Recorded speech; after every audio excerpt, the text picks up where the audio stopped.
preliminary results of the VANISH trial. As the chief investigator, I represent a team that I just want to acknowledge, particularly the Intensive Care Foundation that has supported this project right from its initial concept.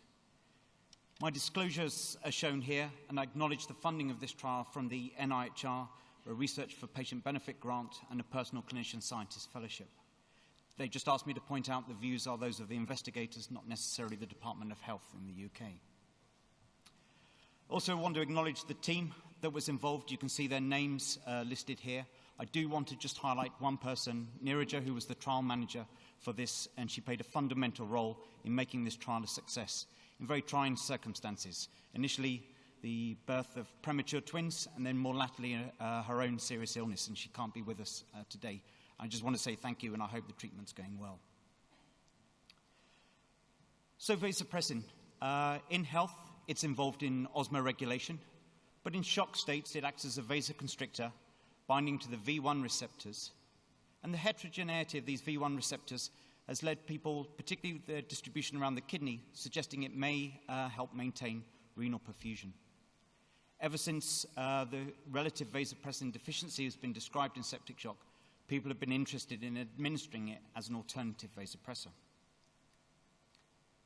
The largest trial to date has been the VAS trial, first presented at this meeting 9 years ago now.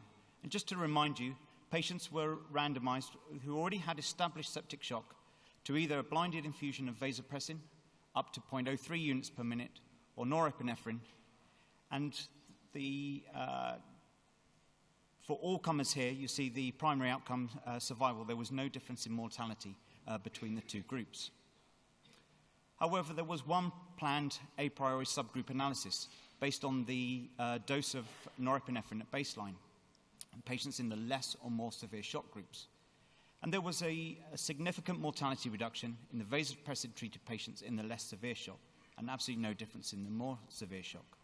Now, it was an a priori subgroup analysis, but the a priori hypothesis was the more severe shock patients would benefit. So how do we explain this result? Was it the less severe shock patients were earlier in their disease process, perhaps more reversible disease? Was it in those less severe shock patients we were able to wean the noradrenaline off more quickly? Or alternatively, was it the more severe shock patients didn't get any benefit because they needed more vasopressin? Or was there potentially some harmful interaction between vasopressin and high-dose noradrenaline? Or alternatively, was it just a chance finding? So we tried to understand what these results may be due to, and we looked at the VAS trial patients and at their degree of acute kidney injury at baseline at time of randomization according to the rifle criteria. Those who had a slight rise in their creatinine, so they were in the risk group, seemed to get a benefit in their return to more normal renal function if they were given vasopressin, whereas the patients who already had established renal failure, it made no difference which group they were in. And those risk patients, if they got vasopressin, were halved their rate of progression to renal failure or loss, halving the rates of dialysis. So is vasopressin better at preventing renal failure rather than treating it once it's established? Other groups have looked to, in this small trial, randomizing patients early, again within 12 hours of septic shock.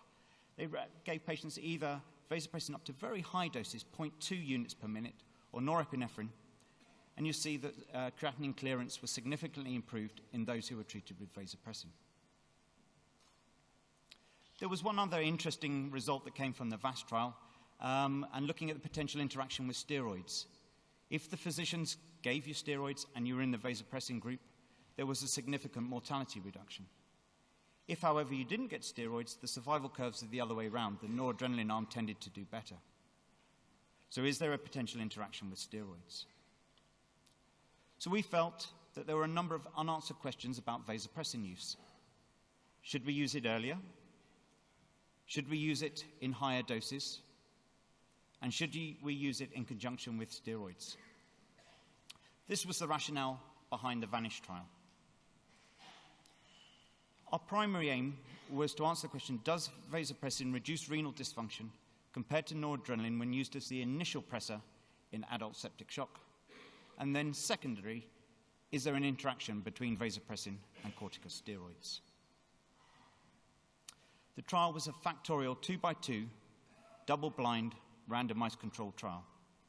The idea was that patients, hopefully as their initial vasopressor, but certainly within the first 6 hours, would be randomized to get a blinded infusion of vasopressin or noradrenaline.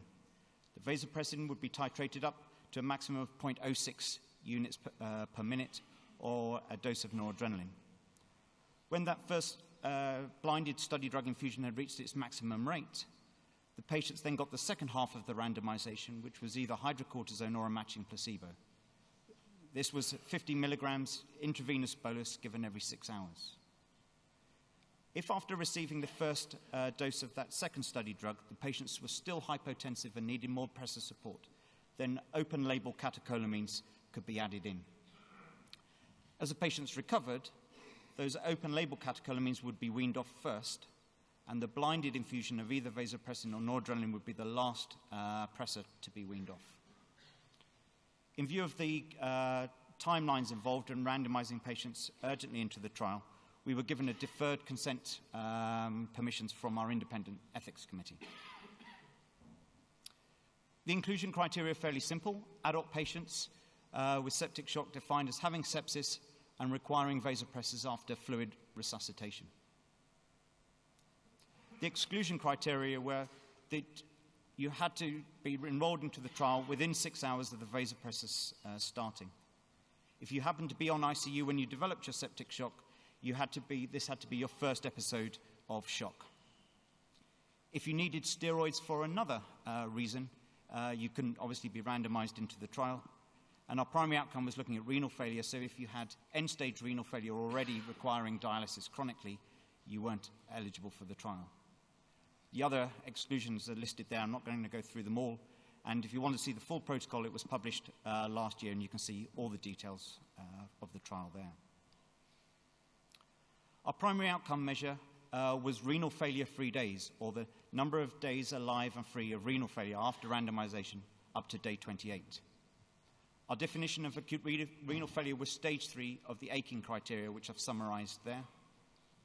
And our power calculations using simulation suggested we needed just over 400 patients to be randomized into the trial. Our primary analysis was going to be the vasopressin patients compared to the noradrenaline, comparing the distribution of renal failure-free days between those two groups. Now, for those of you not so familiar with renal failure-free days, it's an odd distribution. This is what we saw in our pilot data. And you can see that this distribution can't easily be summarized with a single summary statistic. So we always plan to describe it in two ways. That we would look at this big peak at 28, which essentially describes those survivors who never developed renal failure throughout their stay. And this would give us an indication of whether vasopressin was able to prevent renal failure. We would also report the median number of days of these patients who were less than 28. And this represents the non-survivors or the survivors who did have renal failure for some time. And likewise, this would give us an assessment of vasopressin, its effect on survival and duration of renal failure. We recruited these patients across 18 UK ICUs, and they're all listed here, and I again want to acknowledge all the teams that were involved in making this trial complete successfully. We recruited just over 2 years, but importantly, exactly to time and target. So thank you to all those involved. Our consult diagram shows we screened just over 2,200 patients. The exclusions are listed there, the main ones, and you see the majority were the 6-hour time window. So even with a deferred consent model, it's still difficult randomizing patients into a drug trial in the emergency situation. I'd also point out, because of the tight timelines, there were 7 patients who were randomized, thought to be eligible, but before they received the study drug, were found to be ineligible. And we prospectively planned to replace those patients. They never got the study drug. So we had 414 patients randomized and included initially. 5 patients, their families or the patients declined consent, and there was 1 patient who declined follow-up, so 408 in the final analysis. Our baseline characteristics are shown according to the 4 treatment groups. They're well balanced between the different groups, and I think pretty much what you'd expect. Patients are in their mid-60s, slightly more men than women. Their Apache 2 scores are quite high, 24. These were a sick group of patients. Their acute physiology at baseline is shown here. The mean arterial pressure was in the mid-60s. And although we were trying to get patients to start the study drug as the very first study drug, we managed that in just under 20% of the patients. But in many patients, they were already on noradrenaline. Typically, the doses there are about 0.15 mics per kilo per minute. But we got them in fairly quickly, in just over 3 hours of the onset of their hypotension. And even though they were recruited early, there's still a degree of acute renal dysfunction in these patients. Now, looking at the two groups, comparing the vasopressin-treated patients versus the noradrenaline patients, looking at the mean arterial pressure over time. And all of these figures are showing the mean, median, and interquartile ranges. And you can see the blood pressures are almost identical between the two groups. There was no difference in the hemodynamics between them. These same blood pressures were achieved with obviously very different noradrenaline requirements. This is total noradrenaline given on each day.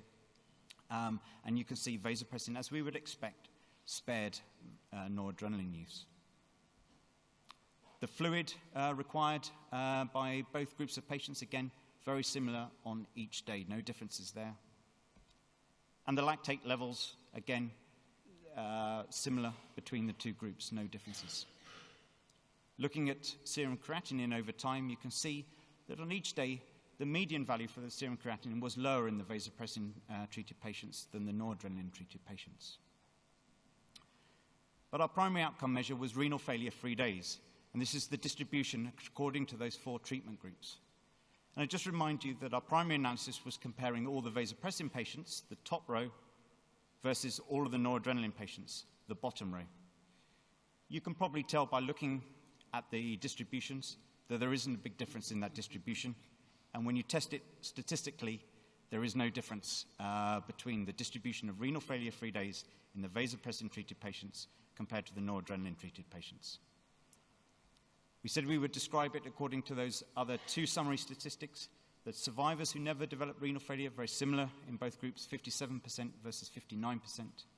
And the median days alive and free of renal failure for that group along the bottom is 9 versus 13. If you want a single summary statistic, for what it's worth, it's 19 versus 20 in the 2 groups, and mean values. Mortality shown here, 28-day mortality. First of all, if we look at the total groups of vasopressin, the third column, and in similarly matched in the noradrenaline, 30.9% in the vasopressin-treated patients, 27.5% in the noradrenaline group. Broken it down according to the steroid allocation, and you can see there was no benefit of giving the patients steroids with their vasopressin. We also looked at ICU mortality and hospital mortality, and the results don't change. Looking at our other renal outcome measures, looking at the number of patients who had renal failure throughout their stay, a slight difference, slightly lower in the vasopressin group, but you can see the confidence intervals clearly cross 0. But interestingly, the number of patients who required renal replacement therapy was significantly lower in the vasopressin group, a nearly 10% difference between the 2 groups. And the confidence intervals here are below 0. However, once you required dialysis, the duration of support was very similar between the 2 groups. And finally, just looking at serious adverse events, you can see the top line shows the number of patients who had a serious adverse event, and similar between the 2 groups, similar to the overall rates we saw in the VAS trial, 10.8% in the vasopressin-treated patients, 8.3% in the noradrenaline arm. It's broken down by the different categories of SAE, and I just point out that patients may be more than 1 row, if you're wondering why they don't add up to the total seen at the top. So in conclusion, in the VANISH trial, we saw that early vasopressin maintained blood pressure and reduced noradrenaline requirements. It also reduced the use of renal replacement therapy. However, we saw no difference in the number of renal failure-free days between the treatment groups, and that was our primary outcome measure. There was also no difference in mortality rates, and there was no clinical interaction with corticosteroids. I'm very happy to take questions. Thank you.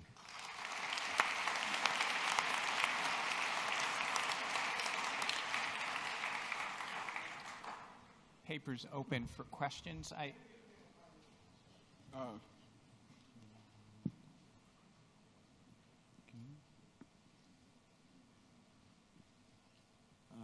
I'm Alexander Gorechev from Moscow Neurosurgical Institute, so I have specific questions of intensive doctor who works in neurosurgical intensive care unit. I am very much interested, did you investigate the level of serum sodium in the groups of patients? It's the first question. Did you observe oliguria in vasopressin group, and did you observe hyponatremia in vasopressin group? So we didn't collect information about hyponatremia here. We collected that specifically in the VAS trial, and there was absolutely no difference. And so we felt that that was already known, that giving patients vasopressin doesn't lead to hyponatremia in septic shock in this condition. Okay. No, I mean, again, the larger VAS trial, we looked at that. There was no difference in hyponatremia. And in fact, the renal perfusion question may actually lead to an increased urine output. But I didn't show you the urine output, but there's certainly no oliguria seen in the vasopressin-treated patients. In front now. Okay. Hi. You start the vasopressors at least 6 hours, but you have the subgroups by each of the first 6 hours, like the first 1 hour, 2 hours? We haven't looked at it according to that. It was just you saw about 20% of the patients got it initially, and then the median was just over 3 hours, but we haven't looked by hour. I think my concern would be if you start splitting it down by hour, you get into multiple subgroups, very small numbers, and so not sure I could know how to interpret any results we got from that. Good, thank you. Yeah, Bauer, United States. We tend to use the vasopressin at 0.03 or 0.04, and because of risk of ischemia, and you have some surprising complication related to ischemia, and I see that you use a range up to 0.06. Can you comment on the choice of the dose, please? So we thought hard about the dose. As you said, previous VAS trial was 0.03. As you saw, that one study I did present used much higher doses. There are other studies I didn't have time to present. Certainly 0.033 can be compared to 0.067 Austrian study, which showed better hemodynamics with the higher dosing. So we thought there was enough evidence that we should try the higher doses, particularly because it was one of the suggestions. Is that why the more severely ill, the more severe shocked patients didn't get a benefit in VAS because they needed a higher dose? So it was titrated up as well. It wasn't just put at 0.06. So we thought that would allow that safety to come up. But if patients needed a higher dose, they could get it. And that was one of the key questions to answer. Jean-Louis Teboul from Paris. Maybe I missed the point. For how long did you use vasopressin in the vasopressin group? Until the shock had resolved. The blinded study drug was the last infusion to come off. Typically, that was close to 4 days. 4 days. Yeah. Okay. Thank you. Thanks very much, Tony.